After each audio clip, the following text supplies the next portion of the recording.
সত্যজিৎ রায়ের লেখা রয়্যাল বেঙ্গল রহস্য মানে ফেলুদার রয়্যাল বেঙ্গল রহস্য গল্পটিতে অন্যতম চরিত্র দেবতোষ সিংহ রায়ের মুখ দিয়ে পৃথু রাজার কথা বলা আছে। এই পৃথু রাজা ছিলেন কামতা রাজ্যের রাজা। আনুমানিক খ্রিস্টাব্দ দশম শতাব্দীতে তার রাজত্বকাল ছিল। এই পৃথু রাজা ছিলেন পরাক্রমশালী রাজা, কিন্তু কীচক জাতির সংস্পর্শে আসার ভয়ে তিনি জলে ডুবে আত্মহত্যা করেন। এই কীচক জাতি ছিল এক দুর্ধর্ষ জাতি। সেই সময়কার উত্তরবঙ্গে ছিল তাদের বসবাস। পৃথু রাজার রাজত্বকাল মানে আনুমানিক দশম শতাব্দীতে তারা উত্তরবঙ্গে দাপিয়ে বেড়াতো বলে অনেকে মনে করেন। এই পৃথু রাজার অন্য নাম ছিল পৃথ্বী, তার আরও একটা নাম ছিল জল্পেশ।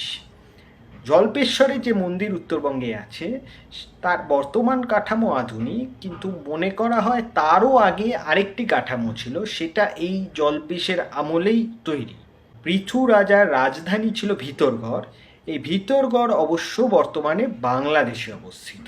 দুর্ধর্ষ কৃচক জাতি যারা তীরন্দাজিতে বিশেষভাবে পারদর্শী ছিল বলে জানা যায়, সেই জাতির কোনো সন্ধান অবশ্য বর্তমানে পাওয়া যায় না।